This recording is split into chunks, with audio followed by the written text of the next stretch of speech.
Teyze, mahalle pev, jive derneğe pev, tu derneğe dine ju yardım edildi mi? Ne? Na. Ne? Mudder hun çavaz nazdıkın. Ev hatile malame, götiyeme varın kakızı kaçıyken jevara yardım bedin.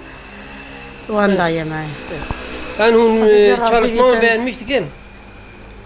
Çidişti. Çalışma, yardıma derneği beğenmiştik. Vallahi beğenmişitken, toprak diyeceğim beğenmişken, çavağım beğenmişnaken, selamet iniyetten.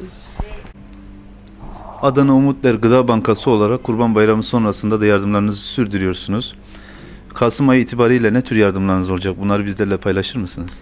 Şimdi biliyorsunuz bayramın gelmesiyle bize müracaat eden muhtaç ve fakirlere hem gıda hem giyim yardımı yapmıştık. Şimdi aylık rutin olarak yaptığımız yardımları sürdürüyoruz.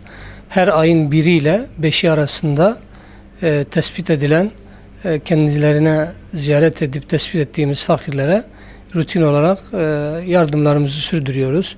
Şu anda gördüğünüz gibi burada erzak poşetlerini hazırladık. Kendilerine haber ettik, telefon ettik, ulaşıyoruz bir şekilde. Alıyoruz ve kaydederek kendilerine teslim ediyoruz. Evet. Yardım ederken ne tür değerlendirmelerde bulunuyorsunuz? Şimdi yardım ederken genelde çalışanı olmayan kalabalık aile, gerçekten yani bir şekilde zaruri olarak muhtaç olmasına kanaat ettiğimiz kimseler kim olursa olsun, zaten hedefimiz inşallah onlar bize bir şekilde ulaşmamışlarsa, duymamışlarsa biz ulaşıp Adana'mızdaki tüm fakirlere ulaşıp yardım etmeye çalışacağız inşallah. Bu konuda da hayırsever vatandaşlarımızı gerçekten hem çalışmalarımızı izlemelerini hem de kendilerinin inşallah hayır yaparak hem dünya hem ahiretleri için inşallah yatırım yapmalarını bekliyoruz. Yani neticede bağış, infak hem dünya hem ya ahirete yatırımdır.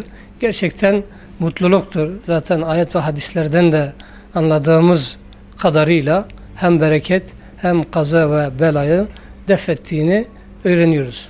Evet. Son zamanlarda Suriye'den Adana'ya göç eden mülteciler var. Bu konuda yaptığınız bir çalışma var mı? Evet, Suriyelilerden de gelen aileler bulunmaktadır. Onlar zaten fazla onları araştırmadan zaten bellidir. Onlara ilk etapta hemen yardımı yapıyoruz. Ondan sonra diyoruz yine biz sizi ziyaret edeceğiz. Artık onların da muhtaçlık derecelerini tespit edeceğiz bilahare. Teşekkür ederiz.